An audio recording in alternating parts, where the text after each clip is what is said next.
Meie oleme detektiivid Sellik ja Sikk. Leppisime kokku. Sikk ja Sellik. No nii, varastasite rahakoti ja tapsite... 4 inimest. Jah. Ei.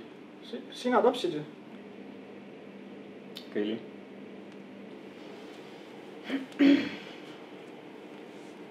Ma olen teile privaatsust, ma pööran ennast ümber. Dario, ma tein sulle süüa. Oo. See pidi madala kaalulsusega olema. Endale tein ma muffineid. Oh, söö neid. Ma ei hooli oma figuurist. Oo jaa. Sinu nimel kindlasti mitte.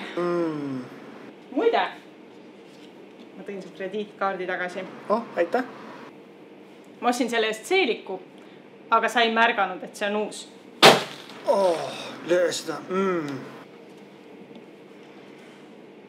Muide, su sõbrad helistasid. Ah. Ja põhimõtteliselt nad kutsusid su välja, aga ma ütlesin, et ei, sest sa jääd minuga koju ja õhtul keppi ei saa. Yes! Keili, kuule. Ah? Prillipapa toibus. Vaata ennast, noh. Mida sa itsitad? Kas sul ei saanud küllalt veel või? Mis toimub? Läbirääkimised on praegu nii kaugel, et 2 mõrva tunnistasime omaks. 2 on veel jäänud. Aa. Kuule, aga äkki olen selle ülejäänud 2-ga ka nõus. Olgu, Keili. Võtab rahulikult elasus. No aga olgu. Väga meeldiv. Tundub, et jõudsime teie kokkuleppele, et tapsite 4 inimest. Ja varastasite rahakoti. Jah. Olavi, tule kaasa. Kapten tahtis sind näha. Mul on praegu need 2. Kapten tahtis kohe. See, mis siis see kord?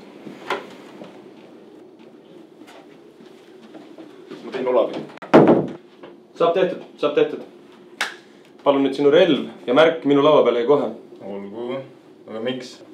Sa veel küsid, miks või? Reporter just helistas mulle, et sa tapsid linna peal 4 inimest. Mis asja, ma tein need tapjad siia, mina küsin enda käest. Mis asja? Ma sain pihta. Kas te näete, ma sain pihta? Ja ma näen, seal on midagi viga, ta läheb ise ennast kogu aeg. Kui sa enda relva kohe maha paned, siis me saame veel läbi rääkida. Raisto, ta lasi mind. Mis siin toimub? Ma sain pihta. Jälle. What the fuck? Keili, ma sain pihta. Aita mind. Aita mind. Oh, nii mõnus. Aga meil on veel. Nii, poisid. Ma lasen teil minna. Kui te minu koostööd teete. Jah. Aga see soeng, see peab minema, see ei lähe. Noh, lähme.